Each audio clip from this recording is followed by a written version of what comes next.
Akụkọ ụwa na njikọta mgbasa ozi ABS. Ebolachi nke onye chiri ya zere nọ n'akụkọ ụwa nke ụtụtụ taa bụ Mọnde ma bụrụ abalị nke anọ n'ime ọnwa Mee afọ 2026. Anyị na-azụta bụ ahịa Eke na mbụ isiokwu ndị a ga-eme akụkọ anyị ga-akọrọ gị. Eguzobego ndị otu ọlụ gbanụgbanụ nakwa ndị nchịkọta otu jikọrọ ndị na-egwu mmiri akpọrọ Borehole Drillers Association of Nigeria alaka nke Anambra Steeti. Agwụgo ndị ọna Anambra Steeti ka a kwado ọchịchị Soludo na mbọ na-agba site n'ịdị uchu n'ọlụ ha. Ndị ala Naịjirịa gbapụburu ọsọ ndụ n'ebe ndị ọzọ a na-achịtego dịka a na-ekwu na ọnụọgụ ha erugo ihe dịka gbagotere duru ihe dịka 1,800. Na mba ofesi, Sri Lanka ebunigo ego na na-ere mmanụ eji anya ụgbọala dịka oke ngara ọnụ n'usoro obibi ndụ na-arịpụ n'ezi dị elu. Matakwa na onye apụtakwa n'elu ụbọchị Mọnde akwụsịgo na Anambra Steeti. Gọvanọ Chukwuma Soludo ewechietego n'ozuzu oke ihe ịga n'anya n'ọnọdụ nke obodo nke akụnụba nakwa mmụta site na ebe ntụkwasị obi ọfụ n'udo tọrọ atọ. Anambra Steeti a na-achịkwago ọzọ n'ụzọ nke aga n'iru sonye n'ezigbo akụkọ a. Ọkọ akụkọ bụ Ifeọma Akife. Gerezi akụkọ anyị ka ọha na uju. Ịkwụ ụgwọ na-agba nke abụọ nke ụgwọ eji ndị rụbụrụ ọrụ na Anambra State Water Corporation ga-amalite mgbe na-agaghị ete aka. Gọvanọ Chukwuma Soludo mere ka amata nke a n'oge ọ na-agwa ndị ọrụ Anambra Steeti okwu n'ụbọchị ndị ọrụ nke afọ 2026 emerụbere na Dr. Alex Ekwueme Square dị n'Ọka. Onye ọrụ ebe Ngozi Obilere bịa ji akụkọ a wee bịa n'ozuzu oke. Ka Gọvanọ Soludo siri kwuo, o kwudoro ya bụ ụgwọ nke gbagoro afọ 17 oge o bidoro ọrụ ma ozugbo ahụ depụtacha aha ndị ekwesịrị ịkwụ ya bụ ụgwọ ma kwụọ ha ụgwọ nke mbụ. Ọ kọwakwara na ọ kwụrụ ụgwọ eji ndị rụchagoro ọrụ, ụgwọ ịna ezumike nka eji ọtụtụ ndị mmadụ bụ ndị nwere nchekwube na ya bụ ego ka ha wee leta onwe ha na ezinụlọ ha anya. Ọ kọwakwara na o nweghị onye ọbụla rụchara ọrụ gaala ezumike nka agaghị eji ego ya laa ugbu a ọ nọ n'ọrụ, ma kọwakwa na ndị penshọnas bụ ndị a ga na-akwụ ụgwọ ha kwa ọnwa ọbụla. Gọvanọ Soludo onye nọrọ na ya bụ mmemme wee kparịta ụbụbọ ma nwekọrịta aṅụrị ya na ndị ọrụ Anambra nọrọ wee kwenwaa nkwa ịhụnanya ọ hụrụ n'ebe ndị ọrụ Anambra nọ bụ ndị ọ kọwara na ọ bụ ha bụ ndị ji isi gọọmenti ma rụzie ha ọrụ ka ha na-arụ ọrụ ha nke ọma. Site n'Ọka, abụ m Ngozi Obileri. Daalụ Ngozi Obileri. Eguzobego otu ọlụ gbanụgbanụ maka ndị jikọrọ ndị na-agbapụ mmiri n'ala Naịjirịa alaka nke Anambra Steeti nakwa ndị nchịkọta ha n'Ọka. Onye isi oche nke otu ahụ Sir Solomon Edet mere ka amata na ebumnobi eji wee guzobe ndị otu a bụ iji wee fụ na akwalitere usoro eji eme ihe na mba ụwa n'ihe gbasara ịgbapụ mmiri site n'ịkwụba aka ọtọ n'etu ha si alụ ọlụ ha. Onye ọla bụ Chibụzọ Obidike bụkwa ya ji aka wee bịa. Maazị Solomon kọwara na ya bụ otu bụ nnọọ nke kara ji n'ume ịhụ na ndị niile na-agbapụ mmiri na steeti a na-erube isi nye iwu niile nke ewepụtara nke na-achị ịgbapụ mmiri na steeti a iji wee wezụga ihe ọghọm dị iche iche nke agbapụghị mmiri ọfụma na-ebute n'ogige ebe obibi. Ka ọ na-eguzobe ya bụ otu ndị ga na-eneba anya n'otu ndị mmadụ si agbapụ mmiri na steeti a, Dọkịta Rose Amasiani, onye ji ọkwa Hygiene Education Officer n'ụlọ ọrụ RUASA nke dị n'okpuru ministri na-ahụ maka ọkụ nakwazi mmiri na steeti a, kpọkwuru nnọọ ndị otu ahụ eguzobere ọhụụ ka ha bụ ndị ga-agbanyesi ike ịhụ na arụrụ ọrụ ha nke ọma ma hụ na ndị na-agbapụ mmiri na steeti a na-erube isi nye iwu niile nke gọọmenti wepụtara na-achị ndị na-agbapụ mmiri na steeti a. N'ihe nkụzi ya, Ọkammụta Stanley Udede, onye bụ onye nkụzi n'ụlọ akwụkwọ mahadum, kpọkwuru nnọọ ndị otu ahụ ka ha bụ ndị ga-agbanyesi ike ịdị na-eme ihe kwesịrị na ha ga-eme oge ọbụla dịka esi wee tụọ anya n'aka ha ma wezụga onwe ha n'ihe ọbụla nke ga-ebute ihe ọghọm n'ịgbapụ mmiri n'ihi ogige ebe obibi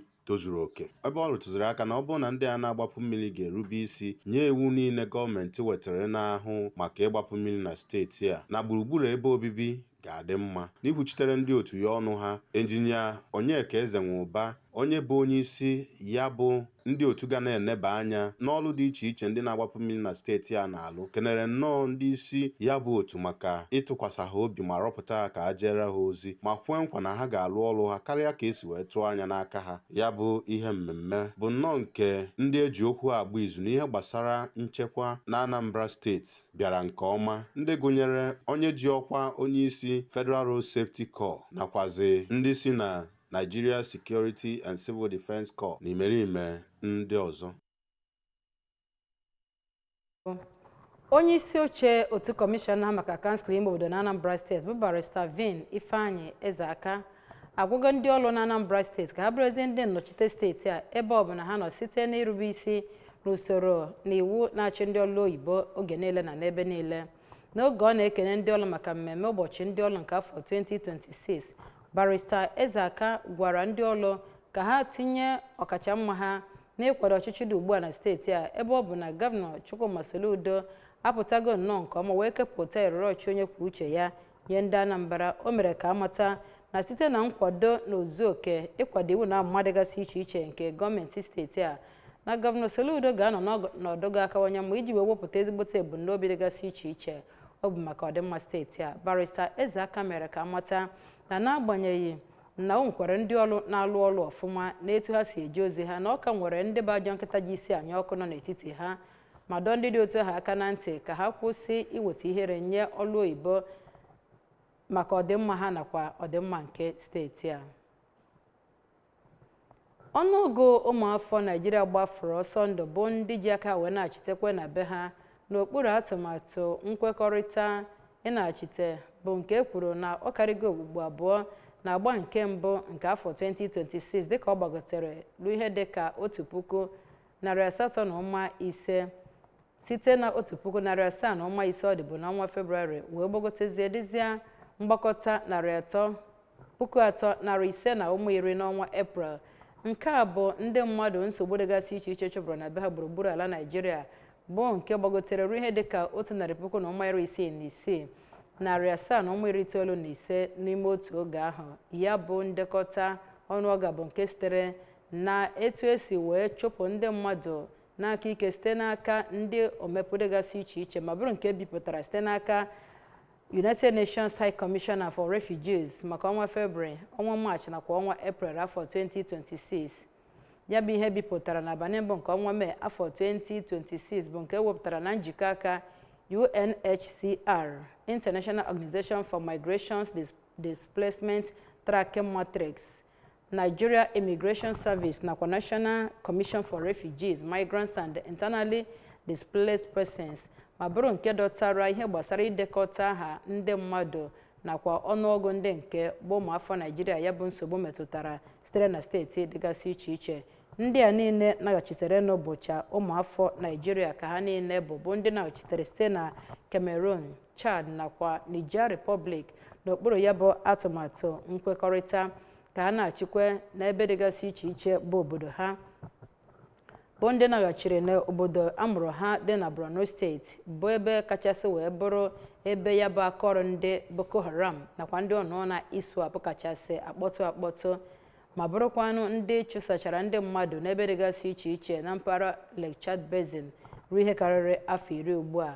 Ya bụ ndị naghachiterenụ ka e kwuru na ọnụọgụ ha kwụ na 1,705 n'ọnwa Febrụwarị wee gbagote ruo 3,083 n'ọnwa Maachị, gbagote ruo ihe dịka mbawanye 1,378. Ọ gara n'ihu wee gbagote ruo 3,510 n'ọnwa Eprel bụ nke gosiri na ọ tụkwasịrị mmadụ ndị ọzọ dị 427. Mgbakọta ọnụọgụ ndị naghachitegoro bụ nke gosiri na e nwere mbawanye iru ihe dịka 100% n'ọnwa isii site n'ọnwa Febrụwarị.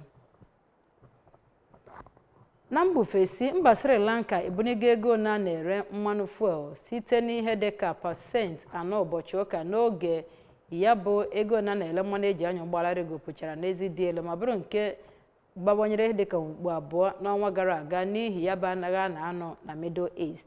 Kamgbe ọnwa Maachị, Sri Lanka agago n'iru ibunye ego na na-ere mmanụ eji anya ụgbọala ruo ihe karịrị pasentị 35 ebe gas nakwa ọkụ latrik bụkwa nke ego na-anakwụ na ya rịbụkwara n'ezi dị elu n'otu aka ahụ. Ya bụ ebe mmiri gbara okirikiri bụkwanụ ndị ji nwayọọ nwayọọ wee na-ekesa etu ha si ekesa ya bụ mmanụ eji anya ụgbọala. Ya bụ ụlọ ọrụ nke steeti nwe bụ Ceylon Petroleum Corporation bụdịla ego a na-ele kerozin bụ mmanụ ọkụ bụkwa nke ejikwa akọrọngwa mashin wee na-akọpụta ugbo ruo ihe dịka rupi bụ ego mba ahụ dị 265 nke ya na ego dọla ha bụ dọla 85 ma bụrụ nke gụnyere ihe ruru rupi 10 na mbawanye. Patrol bụ nke gbagoro ihe dịka rupi 12 site na rupi 12 wee ruo na rupi 410 nke ego ya na ya ha bụ $1.32. Diesel bụ nke gbagoro site na rupi 10 wee ruzie na rupi 392. Ekwukwara na ihe ndị ọzọ bụkwa nke rigopụ n'ezi dị elu ihe karịrị okpukpu abụọ dịka o ruru ihe dịka mbawanye pasentị 5.4 n'ọnwa Eprel dịka ndekọta mere si wee kwu. Ngalaba Census and Statistics sịrị na fuel nakwa ego a na-akwụ maka ọkụ latrik bụ nke bugoro ego one eji agba ụgbọala eji eme njem nakwa ọnụego one a na-ele erimeri. Ya bụ ebe mmiri gbara okirikiri bụ nke ji nwayọọ nwayọọ wee na-esepụta isi n'ajọ ọnọdụ akụnụba nke afọ 2022 nwetara onwe ya na ya bụ mgbe ego mba ofesi ọ na-agbanwe bụ nke ekwuru na oruize ha aka maka ịtụbata ihe dịgasị iche iche dị oke mkpa dịka nri, fuel nakwa ọgwụ. Otu Confederation of African Football ekwupụtago na a ga-amalite ma chịkọtakwa asọmpi egwuregwu ịzọ iko mba Afrịka nke afọ 2027 bụ nke ọ bụ mba atọ ga-enọbịa na ya gụnyere Kenya, Tanzania na Uganda. CAF mere ka amata nke a n'okwu o kwuru ụbọchị Satọde na mmemme ya bụ mmalite bụ nke e kwuru na ọ ga-aba asọmpi ga-adị n'abalị 19 nke ọnwa Juun afọ 2027 bụ ụbọchị Satọde ebe ọ ga-achịkọtakwa ụbọchị Satọde bụ abalị 17 ọnwa Julaị afọ 2027. Dịka ya bụ otu na-achịkọba bọọlụ n'Afrịka si wee kwuo, ụbọchị ndị a bụ nke a kwadoro site n'aka FIFA Council n'oge ha nwere nzukọ na nso nso a na Vancouver, Canada, ma gbakwunye na mba ndị ahụ ga-ele ọbịa maka asọmpi mmalite nakwa nke nchịkọta bụ nke a ga-ekwupụta n'ọdịnihu. Ya bụ asọmpi ga-abụ nke mbụ AFCON bụ nke mba atọ ga-enọbịa na ya ma bụrụ nke CAF sịrị na o gosipụtara ohere ịkwalite isiokwu ebe ya bụ asọmpi ga-eji zuru ihe ruru mmadụ ga-akarị 400 na mpaghara East Africa Region. Abịa n'ihe gbasara ndị tozuru etozu, CAF sị na agba nke mbụ bụ nke emechagoro dịka ịgba drọọ maka ndị tozuru etozu ga-ewere ọnọdụ n'abalị 19 nke ọnwa Mee afọ 2026. Otu egwuregwu gbakọtara ndị 48 gụnyere mba atọ ndị ahụ ga-enọbịa bụ ndị ga-esonye na asọmpi nke ntozu dịka drọọ bụ nke ga-ekpebi ndị ga-eru na asọmpi agba nke ikpeazụ. CAF gbakwunyere na ndị otu egwuregwu 48 bụ ndị a ga-etinye na grupu 12 nke ndị otu egwuregwu 4 n'otu n'otu dịka ndị kachasị wee bụrụ ọkaibe na ndị otu egwuregwu abụọ sitere n'otu grupu ndị gasị iche iche ga-etozu etozu maka agba nke ikpeazụ nke ya bụ asọmpi. Cheta na ị nwere ike isonyere ABS n'akụkọ nakwa ihe mmemme ndị ọzọ a na-eme n'akụkụ ụwa ọbụla ị nọ site n'ịbanye na webụsaịtị anyị na www.absradiotelevision.com. Banye na YouTube chanel anyị na ABS Radio Television. Sonye na social media handles anyị na ABS Radio Television na Facebook nakwa ABS Radio TV na Instagram na X. Gị nwekwazie isiokwu mere akụkọ anyị kọrọ gị. Eguzobego ndị otu ọrụ gbanụgbanụ nakwa ndị nchịkọta otu jikọrọ ndị na-egwu mmiri akpọrọ Borehole Drillers Association of Nigeria alaka nke Anambra Steeti n'Awka. Agwago ndị ọrụ oyibo na Anambra Steeti ka ha kwado mbọ Gọvanọ Soludo na-agba site n'ịdị uchu n'ọrụ ha. Ndị ala Naịjirịa gbapụrụ ọsọ ndụ na mba ndị ọzọ naghachitegoro na egbogotego site n'ihe dị ka ọnụọgụ mmadụ dị 1,800. Ego na-ere akọrọngwa patrol na Sri Lanka rigopụgo n'ezi dị elu dịka ọnọdụ obibi ndụ na-arịpụkwa n'ezi dị elu. Mata na onye pụtakwa n'elu ụbọchị Mọnde akwụsịgo na Anambra Steeti Gọvanọ Chukwuma Soludo ewechietago n'ozuzu oke ihe ga n'anya n'ọnọdụ nke obodo nke akụnụba nakwa mmụta site na ebe ntụkwasị obi ọfụ n'udo tọrọ atọ. Anambra steeti a na-achịkwago ọzọ n'ụzọ nke aga n'iru. Sonye n'ezigbo akụkọ a. N'ebe a ka akụkọ ụwa kọrọ n'ụtụtụ anaghị ndị chịkọbara akụkọ ụwa. Abụ m Ifeọma Akife na-asị gị deme maka ige anyị ntị ka ọ dị.